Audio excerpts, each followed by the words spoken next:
Jesus Christ. What's going on, everybody? This is Dan French. We had some technical difficulties here, and I wanted to start off this show. Thank you guys for tuning in on this Saturday morning.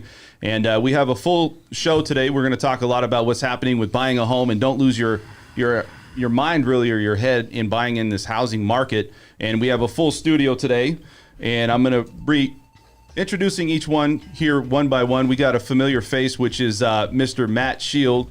And Matt, you're from Simply Vegas. What's going on today, buddy? How are you? I am well, thank you. Thank you for inviting me. Yeah, I appreciate you coming in, man. Top of the morning to you. Top of the morning, man. It's been good that you've been here. What's going on with you today? Anything new? Yeah, I'm just like really chipper. Chipper. I like that. I was just, like I said before, that's a British man for you. British. He's just so proper. Chipper. Something you never hear an American say. Hey, Rick, how's your morning? Oh, chipper, bro. Chipper. We also got Mr. Brett Ginney over here. You ain't here, yeah. Brett Ginney's over here. That's our international talent right there. That's right. Brett Ginney's over here, and he's pretty much being Brett Ginney. Touche. What's going on today, Brett? What's happening, buddy? Man, just Saturday. It's hot out, brother. It's hot out. Hot. Frying eggs on the sidewalk. That's right. Just like the housing market. That's right. We also got back another familiar face over here, and we're going to bring everybody in. We got Mr. Rick Douglas he's a CPA, so we got him here. And this is a crazy housing market we got going on right now, guys. Isn't that crazy? What's going on? What do you guys see? Absolutely crazy, man. What do you think's happening? You got people out there that are looking to buy homes. It's like the heat right now. There's no relief. There's no relief. I mean, it's just still doing what it's been doing for the past couple months. My clients keep asking me, like, so should I sell my house? Yeah. What should I do? Well, I'm like, yeah. So I it was crazy yesterday. Yesterday I get a call Thursday night from a client. And they're like, hey, we have to talk to you tomorrow. I need 30 minutes of your time. I'm like, okay, all right, fine. Okay, 9 a.m., all right, call me. So she calls me, and she's a real estate agent. Yeah. And she goes, all right, so I had to get a renter out of the house. The only way to get a renter out of the house is to put your house up on the market. Right. Because they weren't paying. Yeah. So she goes, you know what? I'm going to throw it out there. I think it topped out normally in that neighborhood, maybe $650. So she goes, I put it on the market for $725. And what does she get? Like within a day, she gets a cash offer for $750. Wow. Dude, what I tell you, that price point. That is a big. For some reason, have you noticed that the price point between like 6 to 8 to 850 right now is it's so crazy. That's the one where people are doing 50, 60 grand. It's unreal. Over. And I said, well, first of all, you have to ask them a question. Two questions? Are they from California? And what is their belief system? Right. Because if they're going to bring in the high taxes... Well, technically you can as a realtor, dude. But you can. Matt, what are you seeing out there, man? You got people out there, are they losing their mind right now? Well, I know what you mean, dude. Are they losing their mind just buying a home right now? I mean, my clients aren't, because I've already taken... Oh, hello. Is that better? Yeah. There you go, buddy. Yeah. So I already schooled my clients as to what to expect, so they don't lose their mind, because I already amputated their brain before we start the process. Well, you have to. Yeah. I'm just saying, look, I said, look, don't take this personally. You've done very well in your life. You're good people. It's just how this is, and you have to deal with it. And if you don't have like 50% in cash, then you got to pull like 7 shades of ninja to get this contract accepted. Right. I'm not saying I'm not going to work every day for you, but I'm letting you know the odds are in your favor. So like I had some people, I got a deal done, and they had 5% down. Okay. And normally, like, I met them in... Like, they weren't really serious. I met them in November. They didn't get serious till January. And then just everything went John Wick with the market. John Wick. Dude, I love those movies. I know. That's a good analogy. Yeah, it went straight Don't John take your Wick. dog. No, it went John Wick. And then everyone showed up in Las Vegas and was buying homes like crazy. And so I managed to get it done, but it would normally take like 2 or 3 weeks, like maybe a week, like because I'm good. Yeah. Right. But what happened was it took 5 months. Wow. And it was some major push-ups, but we got it done. Yeah. And like I said to them, look, I said, guys, the house was for like 520. The way I got the deal done, which has worked for me, which is like a trick, not a trick, it's a technique. It's not a trick. There's nothing tricky about it. Yeah. It's just strategy, no trickiness. And so what happened was I offered the seller, it was listed for 520. They're putting 5% down. I told them, I connected with the selling agent and I said, yeah, my clients have got tons of money, which wasn't true. Right. But they didn't ask to see the proof of funds because I said, look, here's 5% down, here's some money, and we got more, but like, we just want the house, so let's not talk about it. And then I said, to write a really clean offer, and how I got it done, because there was multiple offers, but we offered 520, and I said, at close of escrow, my seller, my buyer, is going to give your seller 10 grand, just for like, you could use that to pay your commission or whatever. Like, they really want the house and we're super cool. I'm cool. The buyers are cool. This is great. And we got the deal done, but like, it didn't appraise. Yeah. And I knew it wasn't going to appraise, but I had an appraisal Yeah. contingency in there. And so in the end, there was a lot of shenanigans to like get it done, but in the end, it didn't appraise. It appraised for 505. So I said, look, good news. We're going to take that 10K that I was going to give your seller. I'm going to stick it in the appraisal and we're going to give you another 5K. And hey presto, we'll close your house in a week and a half. Yeah. And then because the house is empty, and I'm like, and if you don't want to do that, you're gonna have to go through the exact dog and pony Yeah, I mean, show with they're someone else. they're a week and a half away. They're gonna, And so if the other agent was smart. So then dude. they came back and they said it didn't appraise. So the seller's agent goes to me, look, my seller wants another 5K. Yeah. And I sensed weakness in the tonality. And then I said, listen, guys, let's just spook them. We're not going to respond till tomorrow. And then, so we responded tomorrow and they're like, what should we do? And I said, do you know what? Fuck them. They're not our friends. Like, let's say we'll do 2,500, not 5 grand. And let's see what they say. Yeah. And sure enough, they accepted the 2,500. Yeah, I've had something like that similar. So but I saved my clients 2,500. Yeah. They got the house, Yeah. and then the thing is, so I'm just explaining this one particular transaction. So we got the home, 3,500 square foot home in Aliante with a pool, mediocre pool, good bones, house is tatty, right? It's mess, and so they pay top dollar. They're gonna have to redo the floors, redo the paint, and they're gonna have to spruce up the backyard big time. And what I said to them was like, listen, the way you approach this, the payment's great because rates are low. I said, look, the way you got to approach this is you have a house now, and this house will probably be worth $599 over the next year and a half, 2 years. But like over 5 to 10 years, it's going to be worth $599 all day. So, you know, you got that's the thing. If you're gonna be here anyways, what are you gonna do? You're gonna rent or you're gonna own. Yeah. But so I wasn't guarantee any you're gonna fun. more bang for your buck owning than renting. So and you know what I'm sorry, sharing with you is it's like very aggressive out there. Yeah. You have to be really quick. You have to be. You're a good agent though, man. You've been doing this for a minute. Yeah. So I mean, how you tackled that was great. I mean, you have to get creative. And sometimes it'll work, and sometimes it won't mean anything. Yeah. So for my buyers now, But, what I tell them is, let's not get too emotional. We're gonna have fun, but let's not get emotional until we have a contract accepted, and let's just have some fun with it. Because if you get emotionally attached to a target property, you're gonna lose your enthusiasm for this process. And Yep. so we just Absolutely. and so it's I want to say something about that. You coached Yeah. them well from the get-go. yeah. That makes all the difference in the world. Do you think that buyers right now are really not thinking properly, where maybe they're unrealistic? They don't know if they can really buy this home. Maybe they don't know if you know, like, it's like, hey, I'm going to go all in, and I don't know if I can really afford it, but I'm going to still do it because I know it's a house. What do you mean? They don't know if they can afford it. Well, let's say that they have a budget, or they come in with and they have only so much money, Okay. and they exhaust their bank account to try to Yeah. appease the seller, or they're just pulling nickels every which way that they can. Yeah. I would say never put yourself in that position. Yeah. I mean, it doesn't make sense. But do you think it's consistently starting I to don't- happen? And No, I don't think it's that bad. Like, because No.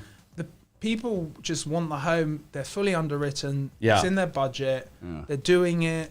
Like, the people. Like, the sad thing is that my people that are like FHA Yeah. and are scraping in That's really hard right now. That's what I'm saying. It's really Well, hard. yeah, And I mean, it's- I think there's a difference in the people, right? The people under like 300, they need to scrape in to get it done, and thank their lucky stars if they do get it done. Yeah. Because those people, if things continue how they're going, those people are going to have to rent a house or live in a condo, because That's the thing. because it's And- shifting. And their rent's going to be Always more gonna go than up. what they're going to pay for that mortgage on it. So And then the other that's thing- your scenario, man. The other you thing know? is this, which I mentioned this last time, is that people, when they fly into Vegas, they see all this desert and space, but the reality of the situation is we live in a fishbowl surrounded by mountains, and that fishbowl is getting filled up, and the Yep. land is being filled in. So over 5 to 10 years, no one's going to want to live on the other, in Pahrump. Yeah. No one's going to live on the other side of the mountains at the back of Inspirada.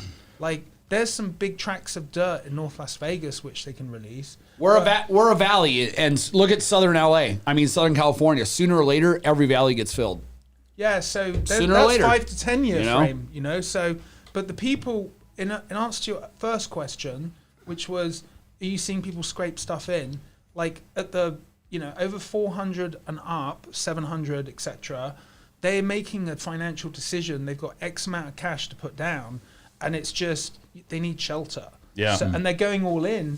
They're going all in because they're tired of the process, and people just want shelter. And they just want the house. And if you have one of those people, it makes it hard because I consider myself a bit of a pirate, and I like to do some take a finger or Take a finger. but like it's hard now because my biggest success of my performance is to get the contract.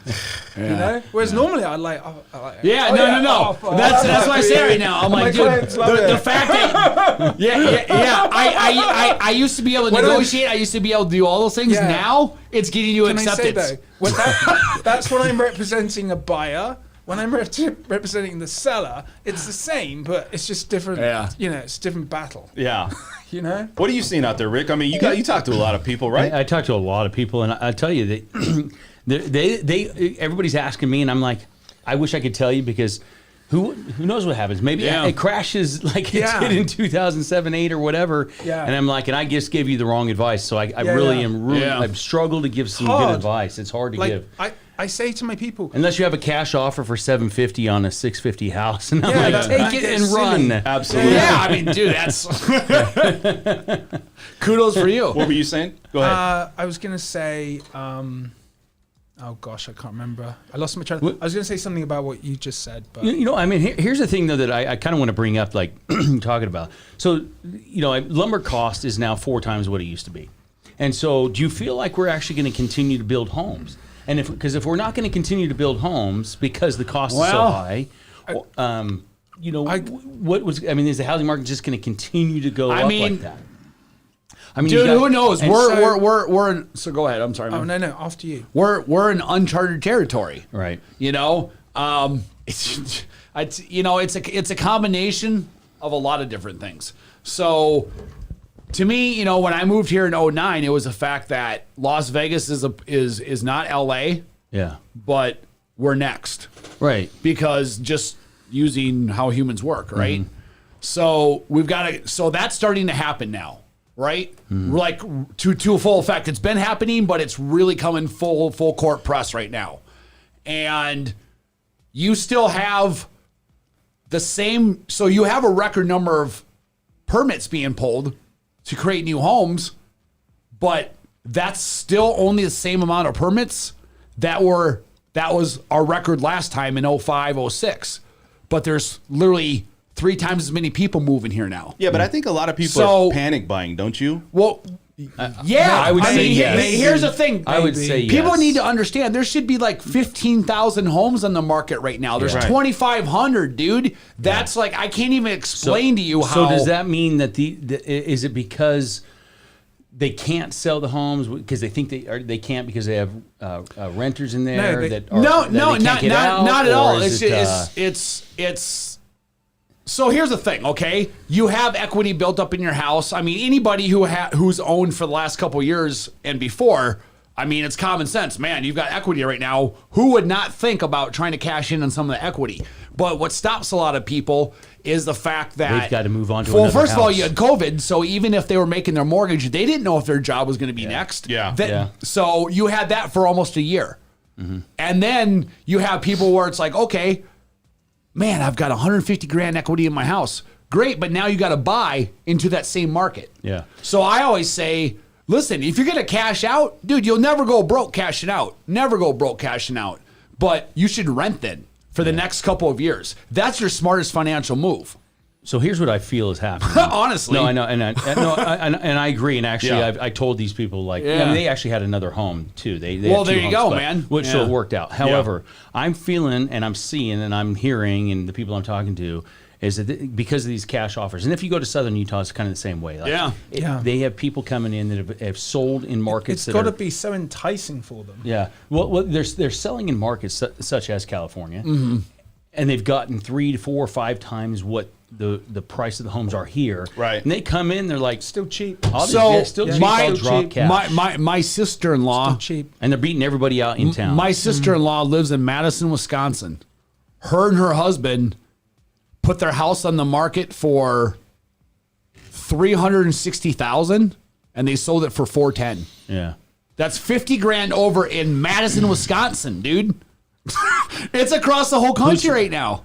Who's moving to Madison, Wisconsin? Well, so Madison, Wisconsin is like LA is to movies, right? Everybody in LA has something to do with the movies. Madison is all about the university. And Okay. so, I mean, we've got like some of the best stem cell research in the world, Okay. IT in the world. It's a very like educated, like very liberal. Is it? Like mini Berkeley? Okay. Like people will come there from Berkeley and say it's like Berkeley. Really? Interesting. I didn't know that. Just so you know. But then okay. you got the rest of Wisconsin, which is farmland. Yeah. Right. It's like, so everybody in Wisconsin says, you know, Madison, it's 25 miles surrounded by reality. Right. So you see a lot of the panic buying right now that I see. You see people I going agree. above. What's the numbers that people are willing to typically go above? Like, I know it's always different, but I mean, is there really like a set starting point that you talk with these people? Because there's a lot of people out there panic buying. There's a lot of people that maybe aren't thinking properly, and maybe they're putting themselves in a position. You look at some of these mortgages. These mortgages are pretty high now. I Yeah. mean, you're looking at $3,000-$4,000 mortgages. My advice goes on 2 different levels. Do you like the house or do you love the house? Yeah. Well, you kind of go from there. So to use my clients again for that transaction that took 5 months to get them the home with 5% down, we wrote 5 offers, and each time we offered about 10 or 15 grand more. Yeah. But each time, what got the job done was between 30 to 40K over. Right. So that Wow. I saw. So that What was price point? 5? 480 to like 550. Huh. So what I saw with those particular people was when we got to the house that they got, we already had some form, and I'm like, each time we've been off by like 30 grand, 20. So we need to come up with an extra. So I said, instead of putting 10% down, put 5% down, and then you've got this cash to play around with, and then come up with this funny business on the end about the credit to the seller, which is all which was just like a Trojan horse to get the offer accepted, because it just made it stand out. But like in that particular experience, 30K, I've heard in the office, like, you know, homes going. The rule of thumb is like on a $1 million home. There was one that went through the office in Anthem Country Club. They listed it for 1.1. They got 1.15 cash, 0 contingencies. Lived there for free for 30 days, and will close in 7 days. Like that's like power cash maneuver. Yeah. So Yeah. it doesn't matter. But I have cash. I Listen to me think- roar. I think the key thing is the house that we got, which was technically semi-crappy house, but good layout, right? It doesn't matter. It's like I said, everyone's going John Wick out there. Yeah. They're like throwing stars. Yeah. Like they're just trying to get the contract. Yeah. Take me You know? back to both of you guys, and you guys can each talk a little Okay. bit on this. But I want to ask this question because take me through the mindset of these people out there that are thinking when you start at 15,000, you're putting above. How does that conversation go? Where let's say if they got an abundance of money or they got a good amount of wealth, right? Or say they have some money saved up. how does it go though? Where you're like, okay, we started at 15, we talked to the seller's agent, and the seller's like, you know what, it needs to go higher. And as you keep going up, can you guys go back to me and tell me on an experience that you've had where maybe a buyer said, you know, I don't know, is this really worth it? And every time that you go up, is there some concern? Because again, I think people Here's think what I tell them. they're missing out. If you have to ask me, is it worth it? It's not worth it. Next. Just like that. Just like that. Next house. What about you? Homes come on off the market every single day, even if it's a low supply. Yeah. It's just a house, dude. Next. Yeah. Do you love it? Do you have to have it? Are you going to be able to sleep at night if you don't have it? Then write it like you mean it. Yeah, but I mean, even if you have the money, do you still get that concern So- with these buyers, like where it's I mean, going back to an experience. So if you back it up in the process of helping a client, like if they love the house, that's different, right? And they Yeah. want the house. What I've experienced is after 2 or 3 like experiences of disappointment of not getting a home, like and wanting a home, Yep. then people loosen up, and then I'm like, I can't say, I never say I told you, Yeah. but I tell them what's going to happen before it happens. Yeah. Mm-hmm. And then I give them, I always get the other agents tell me what the house sold for in the end. They- Sure. It's the accent. They just Yeah. like, I'm like, oh, we're friends now. what happened? You know? Yeah, yeah, And then- yeah. I know, right? and, so, Yeah. and they'll tell you. Yeah. And I'm like, I can't believe it. Well done. And I'm like, I'm really cool. And then they just tell me what the house sold for. And then Yeah. I go Yeah. back. So there's a, I thought you were going to say, you know? what do you have if buyers right off the bat want to write it just full price, whatever? I'd say cool. Because Yeah. because as like I Matt, said- the market will teach them. But the Trust other me, the thing market is- will teach them right away, man. You don't need to say anything. There's different pots of buyers in their like, you know, consumer like wants and needs. Mm-hmm. And then some people really do need shelter, and some people are relocating and are going to be homeless, Yeah. and have a ton of cash. Yeah. And so it's all different in each situation. But the buyers are really aggressive, and they want the home, Yeah. and they want to win, and Yeah, but And do then with they the really feel appraisals, like they have a okay. chance to win though? I think that's the Yeah. thing. Yes, because the dude. seller, Yeah. well, the seller knows always that gotta they're give it- sitting on something that they can get full price above, 30, 40, like you said. Yeah. That number's 30 or 40,000. The sellers now coming to these clients going, or the sellers that's selling their house, the agents talking to the sellers going, we're going to get 30 or 40 above at least. Maybe. Because this is now the new yeah. starting For point now, for now, No. for right? now. And so as you're taking somebody through that process, I'm sure there's concerns like, okay, I started at 15, now I'm at 25, now I'm at Yeah. 30. But Dude, if you're starting even at 5 or 10, you're already paying over value. well, Like, that's already something obvious. Else, something else. So Is it's what I level? mean, obviously, for people that need a loan, the home has to appraise, and then that number has to be your offer contract, depending on how much cash reserve you have, has to be grounded in reality, some reality, because one, you have to be able to make up the difference if you really want the house. So you're probably going to need like 20, 30 grand to get it done. Yeah. If and when it doesn't appraise. I've had really good appraisals where some appraisers are out there just looking for any reason they can to up the appraised value. Not me. I've had the opposite experience with some I appraisers, I dude. got lucky then. So, I had one that came in really low on one. Yeah. So the thing is it's you know, it is a funny time. I got a question for you. When it comes to appraisals, why is it that they can't appraise at what? I mean, isn't an appraisal what fair market value is? And if fair market value is So, you're paying X amount, There's so shouldn't it appraise for X amount? If I everything is set- see what you're saying, right? Because it's the same thing. Like, what's something worth? What someone's willing to pay, right? Ultimately. So with go ahead. sorry, after No, you. go for it, man. So with the appraisals, the appraiser is looking at the contract and what's happening in present time. Yeah. And he's only allowed to use historical data to get a blended picture of what the present value is. And so because the neighborhoods are going up so quick, or in some neighborhoods, people haven't started selling, and then when the neighbor sees, oh gosh, they got like this, and then a couple more come on. Yeah. So the wave's going, you know, like it's a moving target, but the appraiser can only look into the past. And so what he does is like the appraisal where I had a really good experience, some appraisers know that the whole area is going up and the comps are lagging behind. So they'll historically add extra value for like how far back the house closed that they're looking at. But I guess the point is, fair market value is a present value. Yes. It is not a past fair market value. It's a present value. Yeah, running on altitude is right on the money with it. It's basically one's opinion on the house. Yeah, it's just an but, opinion. No, but it's the only That's all it opinion is. that's valid, because it's the opinion It is. that the bank is using. You can challenge it if you need a mortgage. You can challenge it sometimes, right? But Yeah, let's but say you can absolutely do it, Yeah. and I've done Yeah. so in the past. So you can challenge an appraisal. So I'm fortunate enough to have a colleague that used to be an appraiser, and then I just send it to her, and she's like, you know, there's ways to like do it. Yeah. A lot of the times, if the appraisal's good, that's good, you know. Yeah.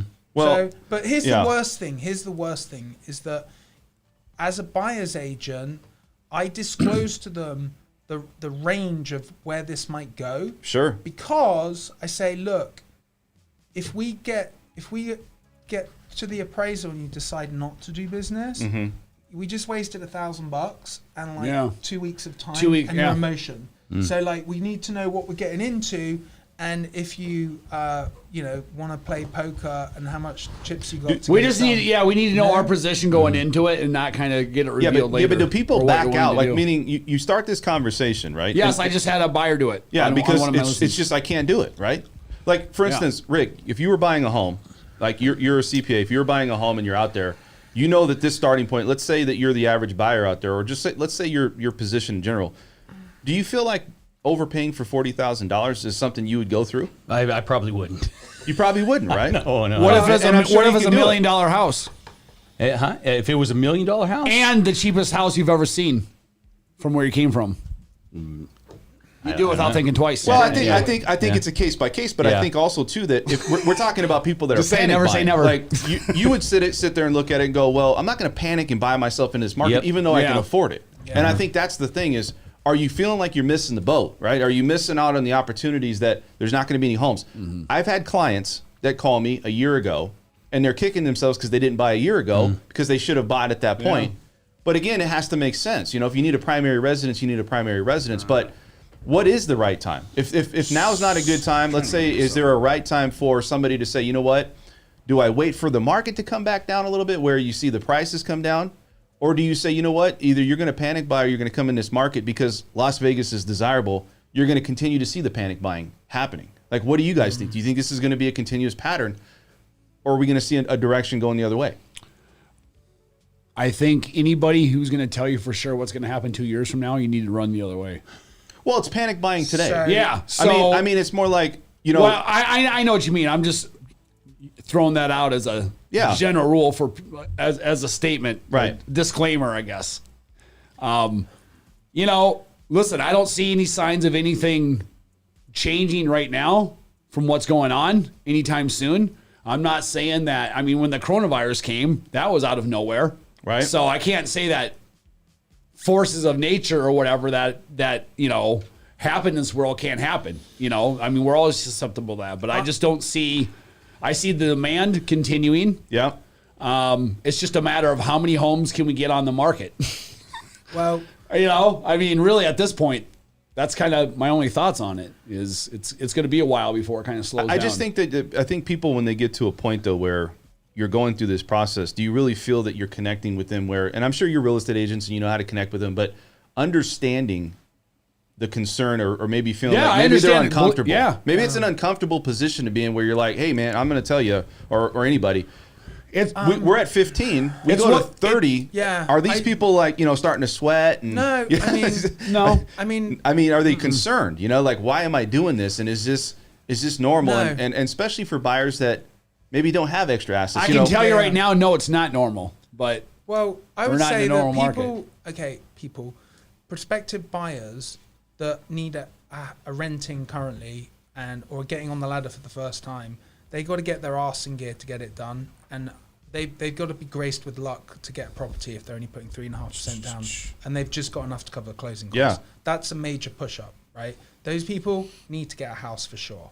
You Like, think it's but- going to keep pushing out with these new homes to give those opportunities though? Because right now we don't have any demand, but the builders need to get caught up. I feel like the materials need and the construction and everything needs to get caught up, and we could push out towards Pahrump. We could push out towards Utah. Yeah, but you know, I don't, maybe. But here's the thing: I was wrong about, I lost a couple buyers when the COVID hit. I was still doing real estate, but some people backed off, like investors. Sure. And that was a mistake. But like no one could, and I did sell a lot of homes where people were cashing out their equity, but no one predicted that the government would just write a blank check for everything. So here's the 100%. Here's the thing. The COVID, pandemic, scandemic, or whatever you want to call it, okay, it's done. Yeah. Like the people that lost their jobs, they're coming back to work. Vegas always kicks off like a gorilla after a rough time. Dude, because we do. Because people want to let loose. And the Strip is very busy. Admittedly, a lot of them are spending their stimulus checks right now. It's very low rent. Yeah. And all the classy international tourists are no longer visiting. But it's true. But the people that got furloughed or went into forbearance, they got to be back. The conferences are starting again. That's the true. Casino. So okay, there's not this lack of income, and these people so the government just wrote everyone a blank check. Mm-hmm. Yes. The government, Joe Biden, on his watch, doesn't want to be responsible for foreclosing on people or getting people out of their homes because that's bad PR, and he'll have egg on his face. Yeah. And the whole thing was created by the government.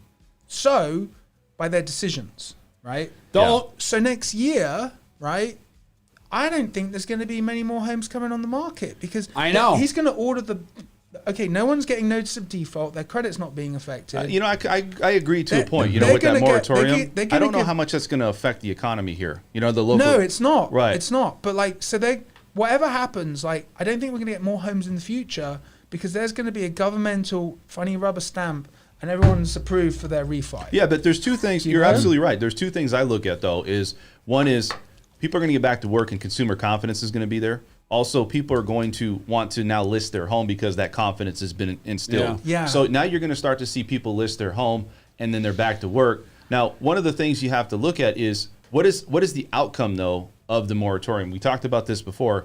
And is this going to open up the market? Because maybe people won't have to panic sell if this actually does take place. Do you think it's actually going to make a difference on the moratorium at all? Because you don't think it's going to make a difference at all? No? What about you, Rick? Did it finish, the one for eviction yet? No, the eviction did, but the mortgage is upcoming. But I mean, is it 1st of June? I'm sorry. I guess. Let me ask you this. Do you know what date it is? I think it's June 1st. If someone, I'm sorry, not June 1st, July 1st. July Excuse 1st. Me. Yeah. My question would be answered back with the question. Yeah. Which is, so before I answer that, why would you think that it would affect it? Well, I think that... What's your reasoning? Or what would someone's reasoning be? What would somebody's reasoning be? Yeah, why they would think that. I'm kind of on the same page with Matt, because I don't know if it's really going to make a difference, because I told everybody that you have people that maybe have figured it out with their mortgage company. To. I know. Right? But I'm saying if someone said they think it's going to, what would be the reasoning? That's what I would say. Is going to what? For it to be for the market to open up? Well, you say if there's going to be some huge effect with a moratorium, why would they think that? And they would say because they think foreclosures, right? And you know, my answer is great. So then you've got your 20 buyers lined up for each one of those that happen. Next, right? I'd say this, right? So maybe, with it being everyone's John Wick to get a house, you have to be John Wick, or everyone's very aggressive.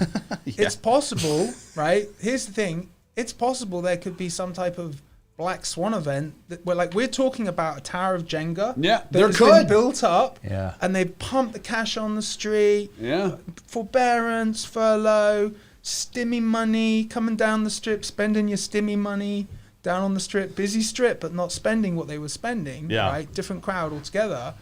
And then maybe we're speculating about this tower of Jenga, and we don't have the crystal ball, or have not found the silver bullet for next year. Maybe something else happens. It's very delicate. It doesn't look delicate because of the trends of the migration here, the low interest rates, shortage of inventory, shortage of expandable space over 5 to 10 years. But it's bizarre. Well, a lot of people move from cities to suburbs, and they're now buying bigger homes. And now you look at California, the cost of living is expensive. Yeah. But we all know that Las Vegas has some pretty big homes out here, and they have land. They don't have a ton of land, but the homes... Land's expensive. Depends who you ask. Right. They don't have any backyards here. You're right in your neighbor's backyard. I'm So thinking, your okay, average person- where are you going to go then when they make those comments anyways? Yeah, But- your average person has got no interest of being like more than 30 minutes from the airport. Right. Yeah. Right. Good point. Yeah. Your I think- average yeah. person. That's why Prump hasn't really. I mean, Prump's been there for years, but dude, you can get for $350,000 in Prump, you Get can a get ranch. over an acre, Yeah. 3,000 square foot. Yeah, and they're people are 10-year-old working home, for dude. remotely now. So yeah, you that's the other point. Like That's you the want other to bang point. for your buck, go to Prump, dude. You'll get a ton for there over there. Yeah, I mean, and You so will. what do you see out there as far as people like panic buying? You see a lot of people panic buying that you see, or do you hear on the grapevine out there like with people that's because you deal with I a do. lot of quite, people. quite honestly, I mean, I don't see a whole lot of people panic buying. No. I see a lot. Right now, I see just a lot of refis is what I'm seeing. Yeah. Because I have to provide a whole bunch of documents for Yeah, people, yeah. write letters to Yeah. lenders, which I Kinda want gets to know annoying. is there an underwriter somewhere? Because I feel like there's not. They're just like made up people. I've never met That's an his the part. underwriter. Dude, believe me, they've never wa- been my best so- friend Yeah, either. I'm like, dude, I love They've to just gotten in my way. Get in a Of room making with an money. underwriter and have a chat with that Here's guy. the- No cameras. Yeah. Dude, and I maybe know. some padded walls. Yeah, just so. believe me, I know. I've However, I know I see a ton of refis. I'm not seeing a ton of buys actually right now. Really? Because and that's only because these people they know they're my clients are here in town. They're not going out of town. Yeah. So they know if they sell, they have to go buy. So all you're doing is trading. Yeah. You're Trading. trading. And so and your clients having aren't to- from out of state; they're from here. So they're the ones typically moving are from here. out of state. Right. Yeah. And so because of that, they're like, you know what? I'm just going to stick it out. I'm just going to wait and see what happens. That What about you? They're in a good position too. 'Cause yeah, I- I would concur with that Yeah. pretty much. So there's nobody that's on like there's nobody that you're Hey, we're all concurring. walking great. I mean, I haven't It's true, seen though. any I panic concur. buying. Like, I mean, I mean, people probably call you and say, Matt, I'm trying to get into a house. And they know that maybe they're moving from another state, a lot out of state. They got a time period. yeah, They're not, everyone's it's got a not, time yeah, period. it's like, hey, I got to be into a house by 3 months, but we know that Yeah. there's serious challenges yeah. getting an offer accepted. And then are they willing to go above that? And then, Yeah, you know they what I mean? always So, are. yeah. And so If they can, if they can, and I if think they that can't, they're maybe out of the they don't- market. Maybe they don't write. You know, There's write an nothing. offer. Like because of like, you know, I said about the title of this talk is not to lose your head. Like, you have to like pull the emotion out of it early, unfortunately. Correct. And that's what I do. And then we just say, look, until we get a contract accepted, we're just having a game of paper. And we're just having a game of paper to get you a contract to decide if you want the home. But we're not going to tell the seller that, right? We're having the game and we're gaming them. And so then you have to pull back and be like, this is a game. And I'm like, that's right. We're playing chess. And hopefully you can say checkmate at the end of it. That's But why I until tell my that point, buyers- don't get you can't it's a very emotionally tough process, and it can be very draining. So you have to, like, to make people keep their head, you have to like check them at the beginning, and then they're not always checked fully, right? But They're sketchy, right? They're skeptical about it, really? No? After the first or second refusal, because they weren't going where I told them to Yeah. go. Like I said, then, the market will teach them. then next time they go Right away. Should listen to you, Matt. Yep. This fucking, like, we want this one. And Yeah. I'm like, okay, now we're Yeah. ready to.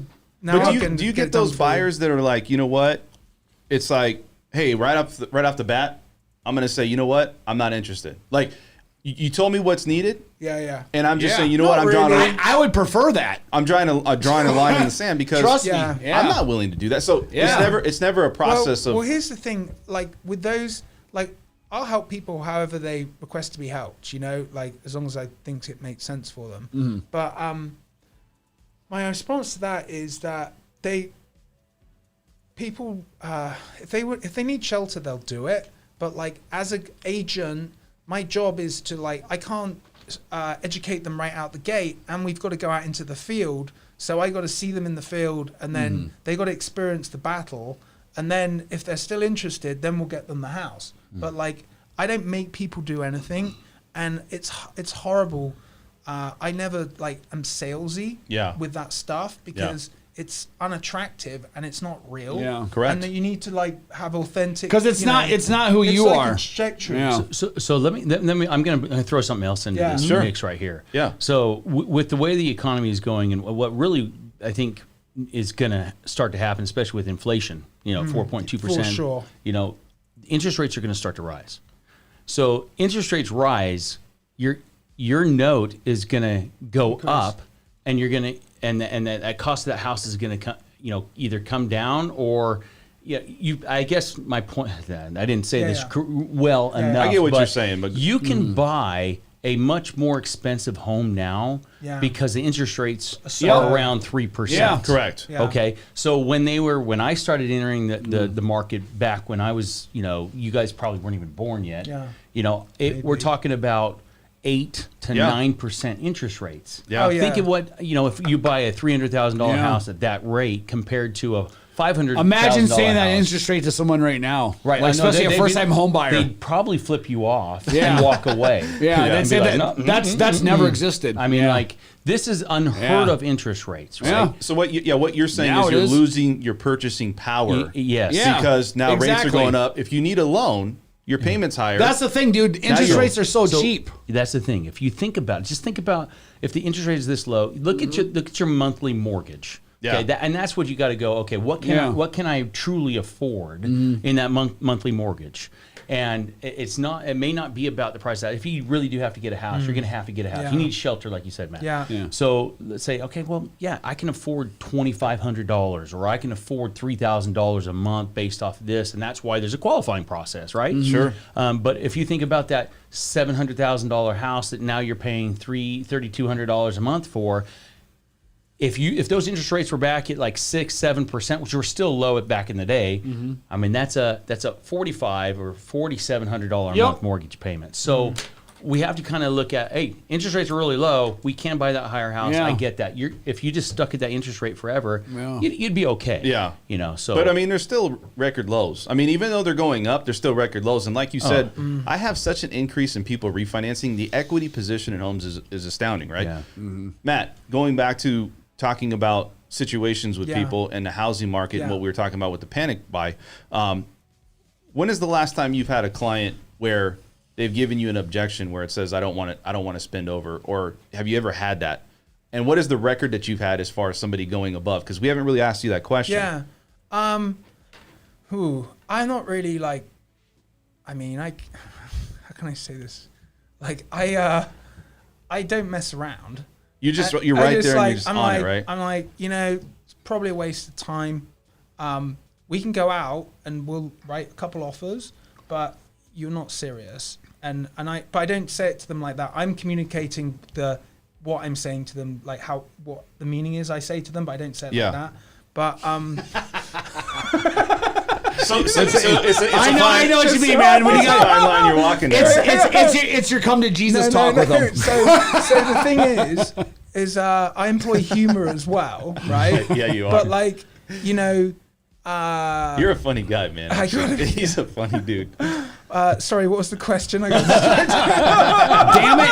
Damn it, Dan. I got lost on that one. Basically, when is the last time you had a client that kind of gave you some objection as far as going above? And what's the highest somebody's actually gone with you where they're like... I've never had an objection. Never, huh? Because they all go above or they go within their means. Okay. Yeah. And like I won't put someone outside their means because I don't want them to waste $500 in inspection and $500 on appraisal. So everything's done within their means. The highest was last year. It was a referral guy. Last year. I'm telling you, this was. So people's mindsets. No. So you're a CPA sort of thing, right? Yeah. Well, a CPA around. So this guy was like high up with Disney, friend of a friend. He said he approached me in October. Yeah. And said, Matthew, I need to close on a house by the end of the tax year. And I'm like, what's your budget? And I'm like, $1 million to like $1.5 million. I'm like, I think I can help you. Let me think about that. Let's go. All right, I'll get out of bed. But guess what? It was very hard, and let me tell you why. Let me tell you why. Because they had 2 young children, and he had a Tesla because he's like from California, and Maybe a Tesla. And we had to like do the whole thing in 2 days with the kids running around and charging the Tesla with battery. And it was raining. Where's Elon when he needs him? And it never rains, and it rained all weekend. And I was like, okay, put the John Wick suit on. John Wick's back, baby. So then, but here's the thing. So we found a home, 1-story home. It was listed way high for like 1.4. Yeah. And it would appraise all day for like, I figured it was going to appraise maybe like 1.25. Yeah. And I knew it was like, there was going to be like some arse grab in the transaction. So then we went ahead. And of course the house didn't appraise, but it was an amazing home. It was like an amazing home, right? It was amazing. Yeah. Like it was an amazing home, and there was multiple offers. So I got the contract accepted, and I said, look, my guy had $1 million in cash, and he's a veteran. So I knew that. I said, you want this house? We can get it, but we need to like just try and create value along the way. Yeah. Because I can't rip an arm off anymore. I just have to get the contract and get it done and make sure everyone's happy. Yeah. So then, didn't appraise. It appraised for like, it was listed at 1.4. We did some back and forth, and I think the contract was 1.15 eventually. Yeah. And then 1.1? No, I can't. Honestly, I can't remember. I was like, damn, dude, you did do a good job. But here's the bottom line, right? The appraisal came in like 100K light. Wow. It came in 100K light. And at that price point, it's not a problem, right? Well, this is what nearly happened. as much as I managed to knock off like 20K, right? But the sellers, every situation is different. The sellers were old. They were in poor health. They didn't want any hassle. Yeah. But they were tough. They were like tough. And then so in the end we got it done. But the thing is that it's crazy with it was the guy, there was like, obviously Dan, like it was a referral, and there was like a network of people that was friends, and there was a mortgage dude in that like triangle. And I was the real estate dude, right?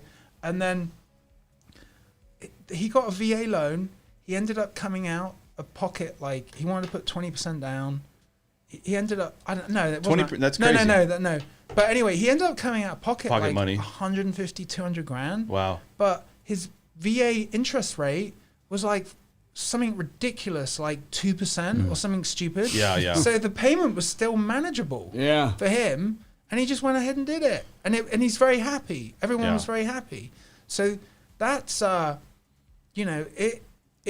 there's different horses with different courses. Absolutely. And it just depends on the buyer's situation and the seller and a bunch of other stuff. But there are a lot of tax refugees coming from California, obviously. And he's tickled pink because he makes good money, and he makes a ton of money, and he saves 10% on state income tax. And he's probably saving like $100 grand a year just by coming here, Oh, that's big. I know. Yeah. I actually. And he was a first-time home buyer. Because he never bought in California. No way. Because he just, I don't know what. You just don't know. But he was a vet, and he got a really good rate. Yeah.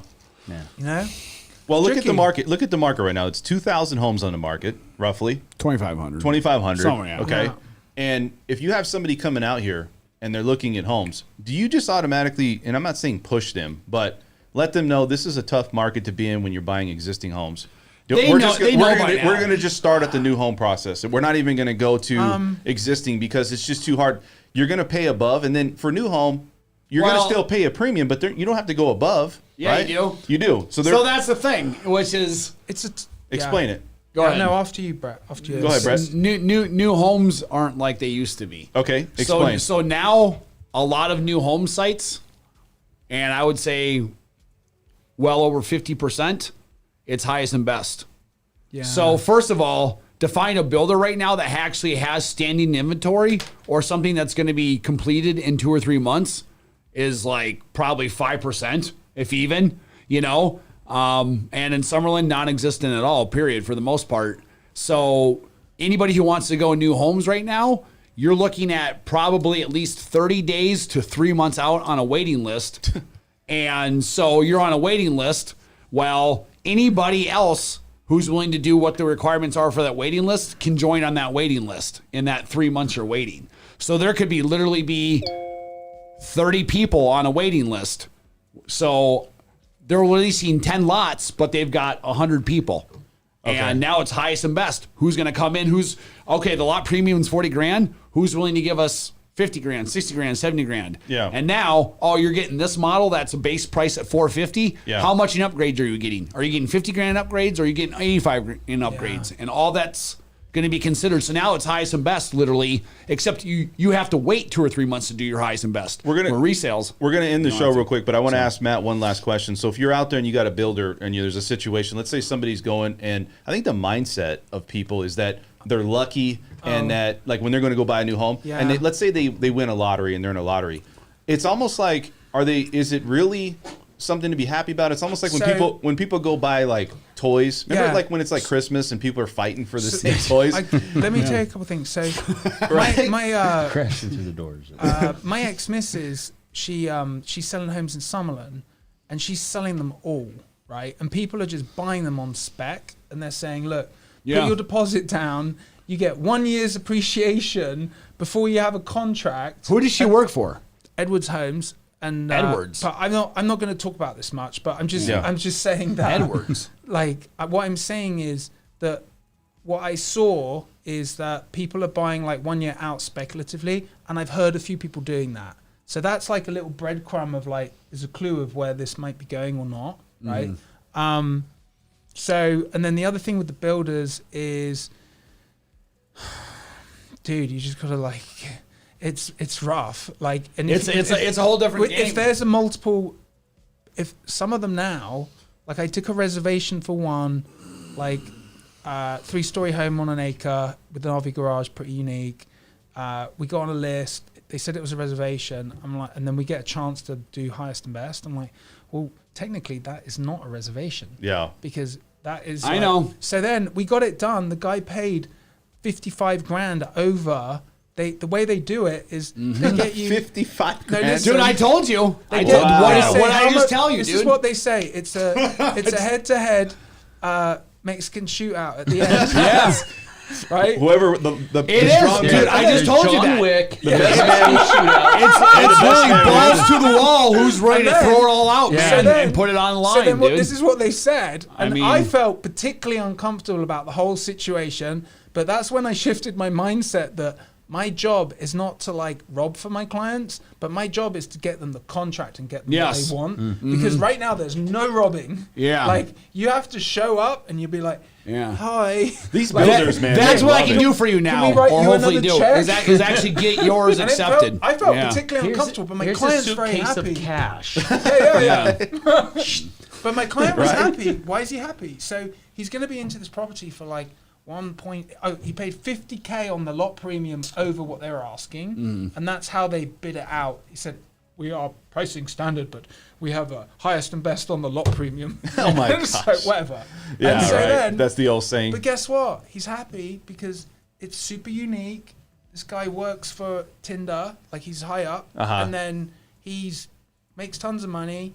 He the house, there's a lumber shortage. There's been delays in construction. So by the time his house is completed, it's going to be worth 100 we grand went into more. contract in January. Basically, it's probably not going to it's close true. to December. That's it. He's Literally, doing all right. So dude, he's- it literally be worth 150 grand more. So he swiped right on the house, or did he swipe left on the house? In Tinder? I think he got like, what do you call it? Super swipe. You got a super swipe. And he's not going to get. He paid the premium no, I fee. didn't say that. That's inappropriate. Last thing on this, there guys. What do you guys think is going to continue to happen? Rick, what do you think is going to happen? man? I feel like for a short time, I think this is just gonna gonna kind of go continue. crazy. Have you Yeah. seen a It's- market like this in Vegas before? Has it Yeah. been similar, or is this just a kind of its own? Yeah, but about $200,000 to $300,000 less than what everything's going for right now. Yeah. But then Yeah. you know, and it scares you because I've seen it just go. But it was just at a different time because It's a maybe different time. it was cheaper Different, cost yeah. of living. But I will say this. Because lenders have changed how they're qualifying people, I don't think you're going to see that massive crash. You're not going to. I know you're not going to. And No. so I feel like if anything, it's going to do this, and then eventually fizzle. it's just going to kind of go. Like Biden. Yeah, it's gonna level. It's gonna level. It's not gonna like all these realtors that like on YouTube that they're the market's gonna crash. I'm like, dude, they're just telling you what you want to hear. They're just telling you what you want to hear. It's not gonna crash. Will it level out? Yes, everything has to obviously level out. But here's the problem: is the know? wages here haven't caught up to what the housing prices are. Yeah. 100%. And so Agreed. Without that, unless you're coming in from California with a bunch of cash and buying a home, you're not going to afford anything. And so until wages can rise here, you're just not going to. And they're not going to, just because the strip with 20%. Or 25%, well, now probably 20% of the employees out there. Right. It's not like tips are going up in 4.2% increments, you know, with inflation. It stays the same because there's a customary thing there with tips and with people in hospitality. So it's almost like how do you counter that, right? Like how do you kind of correct with that, with the market going up and the housing market and say the cost of living? There's only so much you can squeeze out. Yeah. And then at that point you're just maybe tapped out. You know what they should do though? They shouldn't let the English back into Las Vegas. They shouldn't let the We English are back terrible in. tippers. We're terrible tippers. Amen. It took me years do. to learn how to tip properly. I was a bellman. terrible timber for 10 years. Yeah, I hate the English. And we hated people from England. Yeah, for No, sure. Really? What do they think when they come over, Matt? Real quick though, like what do they think? Is there? Do they know that Guys there's always be It's redcoats just to a me. cultural difference. Or- I worked in a really fancy nightclub in England that was like open all night. It was like in the 90s, like house rave, all that fun stuff. Oh, yeah. I made bugger all tips, and that was like the spot. Bugger Like, all. Bugger all. What's that? That's Like low? nothing. That's new. Yeah, What's not bugger all? Bugger all, like bugger off. Nothing. What is that? Is that you mean low? Should Yeah, make that- very low. Like I got Hey, buggers. where does bloke come from? Is it bloat and a Sheila or something like that? Yeah, bloke. That's bloke. Aussie. That's Yeah, Aussie. that's- So that's- that's that is totally Aussie. different. Come on, mate. Aussie. Yeah, come on. So I said, but yeah, it took me years. to They learn how say to tip. bloody. They say bloody. bloody. Thing. Bloody. How I got brutalized into tipping more, because I would be like 10% max, you know. Oh, and then if it was Brutalized. bad, I would say, listen, it was bad, and that's why I'm giving you $1, and here's why. And I would explain to them, like. Oh my! Dude, they would want to fight you right there, because- probably. No, huh? no, because I would give real constructive Okay. feedback, like you fucked up, and so And then say, and so then, dude, I'm a bartender or waiter. So then The what amount of shits I happened- give equals I 0. had- Thanks for the Did conversation. you write it on the napkin, or did no, I would tell them. Oh, you would straight I up would sit just there and you straight say, up "Okay, tell them. good for you." What did I tell you to begin with? I said with his damn British accent. I said he can be the meanest guy in the world, but he does it so gently. I know, Bro, you suck So- as a Let me server. tell you. Okay. And he did it really nicely. With, you know, it's like, just so you know, I had a job. you suck at You tipping. gotta listen to this. I had a job at a hedge fund. I was in charge of acquisitions for this hedge fund that was buying homes during the recession. Yeah. And then I remember them. Yeah, you remember them, fuckers. And so no, One day I walk out, oh, who's this guy sitting in my lobby? I know. Me. I'm like, I just kicked Max everyone's doors Shields. in. That's how I met him. I went John Wick on all of it. And so then, what happened was, Fuckers. because of my accent and because of how I talk, and I can say really horrible things really nicely, Yeah. like the boss there, that a lot of people had to get fired all It's the like- time. And so he said, your job, Matt, you fire the people. And when you fire the people, I'm going to tell you what time it is.